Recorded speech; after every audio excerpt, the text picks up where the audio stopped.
Hello again. Today's video will be about trauma. So, what is trauma? Why is it important? And how do I conceptualize it? So, this is going to be a very important video as trauma will be a concept that I reference in the future quite a bit. And also, that my conception of trauma is a little bit different from probably how it's commonly used. So, yeah. So what I'm going to do in this video is we're going to talk about three different types of trauma, which I'm going to be distinguishing by time. So how are they, what is their place with regards to time and how trauma is moving through time.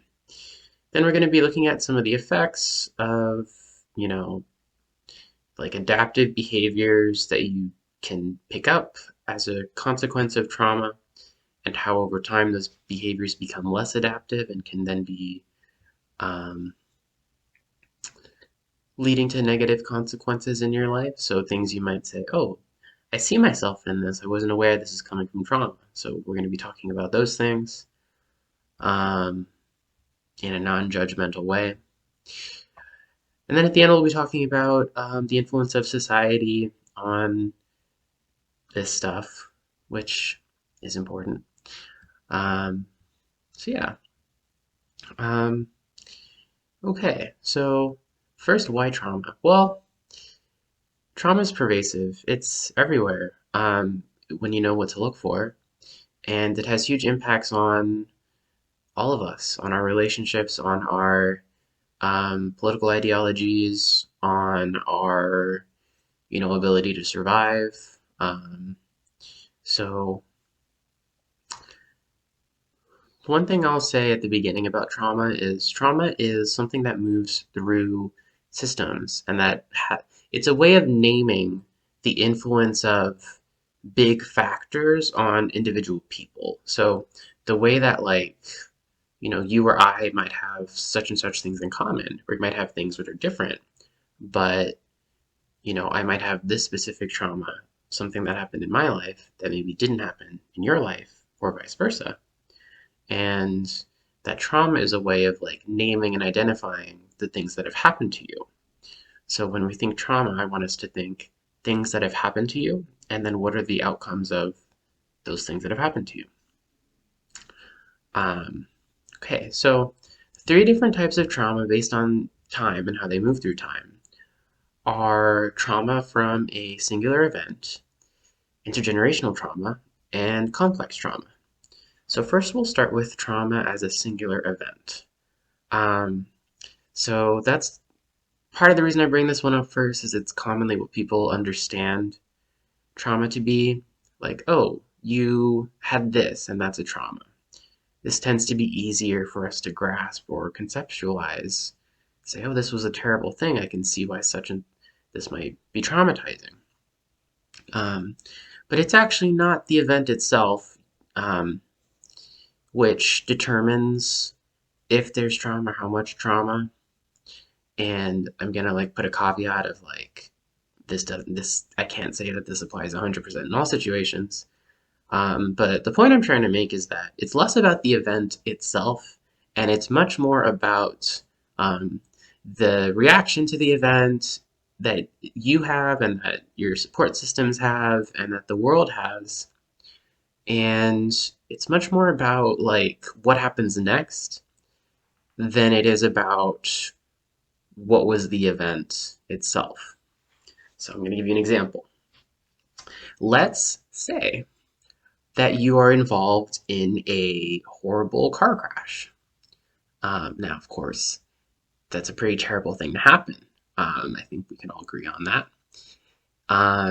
But you can imagine in one situation, you have no social supports. So you would imagine a society much like the one we live in now, where you get an ambulance, you get taken to the hospital, you have to stay there for a little bit, and you go very deeply into medical debt.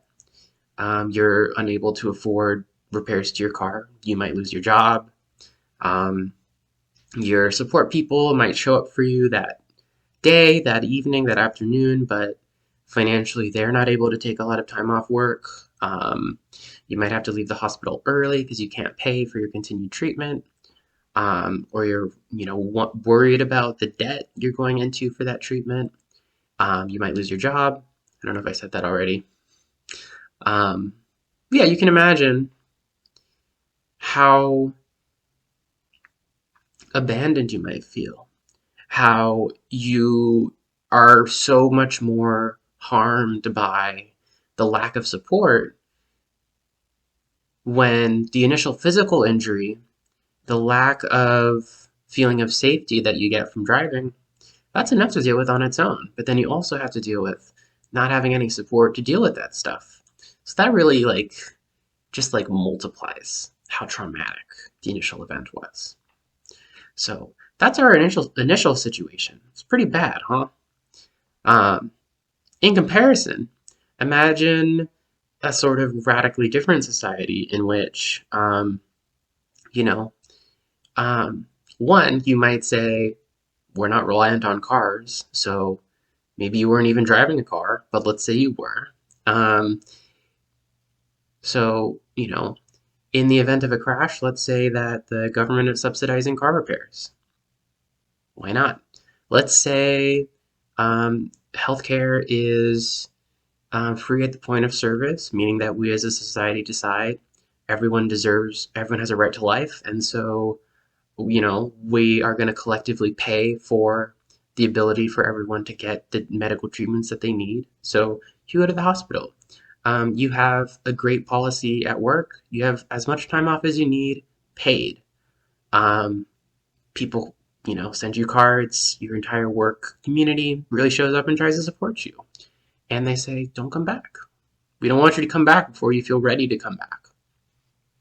Imagine if the people who are in your support system, your friends, your family, your partners, imagine that they all can take significant amounts of time off from work to show up for you in the hospital, and that they can spend the night with you. Imagine again, hospitals are less cold, less isolated from your communities, but hey, maybe you get to spend a significant amount of time in your own home, and there are people who come by and check on you, after your initial surgeries or whatever else you need, that you can go home and that people come by. So you can be where you feel comfortable. Um, and then, right, we have public transportation. So rather than say, oh, I have to get right back into my car, I'm going to feel terrible, I'm going to feel triggered in my car. Um, Actually, no, you don't have to drive again if you don't want to. So imagine that. So it's just on the one hand, we have no social support whatsoever. You have a much higher burden because you were unlucky. You got into this car incident. And on the other hand, you have so much social support. It's like you almost feel like lucky. Like, oh wow, I get this huge break because I got this car accident. I'm getting so much support. It's like maybe I should do this more often. But actually, you probably don't want to because it still hurts your body. But theoretically, we could say in the same society that you also can just take time off to rest whenever you need it. So, yeah, I mean, in one situation, you would have so much more trauma setting in as a result of not feeling supported and as a result of being left on your own to deal with so much stuff that you really don't have the capacity to deal with. And our society is set up by design to traumatize us in this way. Whereas on the other hand, you might say, yeah, this is okay. This obviously was an unfortunate thing that happened, but it's going to be okay because we set things up so that they can be okay. So, trauma really is about what happens after and how our support systems respond after. So, that's trauma as a singular event. So, imagine there's one event in a point in time, and then there's the whole thing that surrounds the afterwards, but then obviously things would need to be set up prior to that. Um, Next, we're going to talk about intergenerational trauma. So imagine intergenerational trauma. So if singular trauma is a point on a line here, Intergenerational trauma is more like a cycle. Like, you can imagine a loop or like a circle or sort of like waves that it sort of like flows repeatedly. So we'll take our same example. And let's say we're in our not great society where we're in now, and let's say your parent gets into a car crash before you're even born, before they are even thinking about you existing. Um, and because they don't have any support, they get really frustrated. They get really stressed when they're driving. And they have to continue going to work. So maybe they have some resentment built up around going to work. Maybe they are just really struggling in so many different areas of life, but they're unable to process that frustration and that struggling as like, hey, I was let down. I was let down by all of these systems, which I'm not even identifying as having let me down because I don't know what it's like for them to do, for them to support me. So you imagine a parent as like just someone who's incredibly stressed, but particularly their stress is centered around driving and around um, around driving, around feelings of safety, comfort. They can't relax because they never were able to after this happened. So it builds up over time. And then you're their child, you're their young person. And maybe they're yelling at you as you are taking a long time to get into your car seat. Maybe they are taking their frustrations out on you, or maybe they're directing their road rage at other drivers, but you're in the room, or you're in the car, not the room. You're in the car and you're picking up all of this like really aggressive energy. And then before you know it, hey, it's your turn to start learning how to drive. And they're very stressed and frustrated trying to teach you how to drive. Um, you can imagine you also picking up on their trauma from this initial incident, even though it didn't happen to you, right? You're still picking up on this reactivity, this stress, this inability to be comforted because, hey, when it comes to driving, you spend so much time with them, right? You spend so much time with them, and that's all you know. Well, maybe not all you know, because you might be driving with other people at different points, but in a lot of ways, you're spending so much time with them. You pick up on their initial trauma. That trauma becomes abstract as you move generationally down the line. It becomes abstract. Like you can't even really place like why you're feeling this way or like what happened. But it tends to repeat. And then the funny thing about the repeating of this reactivity around like particular trauma triggers is that it ends up being more likely to happen again because you're not in a state of being relaxed. So you're chronically on edge. You're having a really difficult time driving. And, you know, you, since you're not relaxed, you're not able to respond as well as someone who might be relaxed on the road. Then you might be likely to get into a car crash. And then again, because our society is the same, because maybe other people in your support system have the same trauma and are not able to support you as well as they otherwise could have, it compounds again because it repeated. And that just gets passed on down again and again. And, we're using the example of a car crash, but imagine poverty, imagine war, how those things get associated with trauma, how that gets passed again and again down the line, and it never gets resolved. So this is why when we talk about breaking intergenerational cycles, it really it really goes deep, like what that means. Um, so yeah, that's intergenerational trauma. So next, we're gonna move to just talking about complex trauma. So if you imagine intergenerational trauma as like sort of this like rhythm that like repeats, like maybe a circle, maybe a loop. Complex trauma is more of an environment. So that's like if you're a fish, this is the water. This is the air we breathe. Complex trauma. Complex trauma is something is never ending. So there's no point at which afterwards we can say, you know, hey, this is over. Now we can resolve or address it. It doesn't end. And also, I want to say there aren't always clear distinctions between singular event trauma and intergenerational trauma and complex trauma. Usually, they're all commingled together, and that can make it very complicated to sort of tease out what's going on. Um, but so complex trauma is really where we find our systems of oppression, although there are also definitely in the other categories as well. But you could imagine, like, if you're someone who deals with ableism, racism, poverty, homophobia, that's like just an environment. We don't get to take a break from that stuff, right? We can have spaces where it's less prevalent, where other people may be dealing with that stuff. We can like sort of take a break together, but we're still operating within a wider world where this is our reality. And so we don't get to like turn back the clock to like before this stuff happens.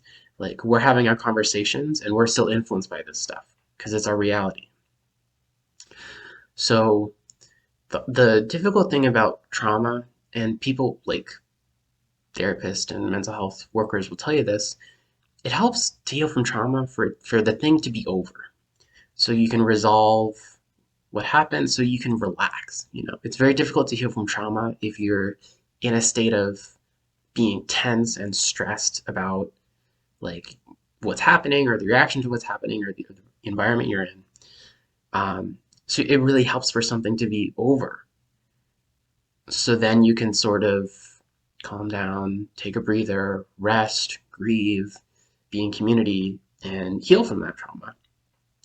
But with complex trauma, it never ends. And so this is why I would say like we need a revolution in order to fully heal the trauma that is embedded in our society. So this is why, for me, my radical politics and being a therapist intersect in the sense that if you're thinking complex trauma can be healed in our current society the way that it is set up, um, I'm not really sure that it can be 100% healed. And even that idea of 100% is sort of silly, even in an ideal society. I mean, certainly things can get better. Don't take this as me saying you're stuck the way things are, because we can make improvements and we can grow and heal together. And that's part of what I hope you're getting out of this channel, is an environment where um, that can happen. But yeah, complex trauma, since it's everywhere, since it's the air we breathe, it's ongoing. And so our bodies never get a chance to rest. Actually, we're not going to be continuing to talk about adaptive behaviors in this video. I'm going to try making shorter videos. So we're going to stick with the 3 different forms of trauma based on time that I've done today, and the adaptive behaviors we'll save for next time. So yeah, we'll give this a try just to see, I guess, like how it goes with the shorter ones, because I think the longer ones are sort of hard to like pay attention to that full time. But if you do like, longer videos, do let me know what you would prefer, 15, 20 minutes versus like 45, 40 minutes videos. Let me know which one you prefer in the comments. And, if you like these videos, if you're, wanting to see part 2 where I talk about the adoptive behaviors, like this video, subscribe to the channel. It's coming soon.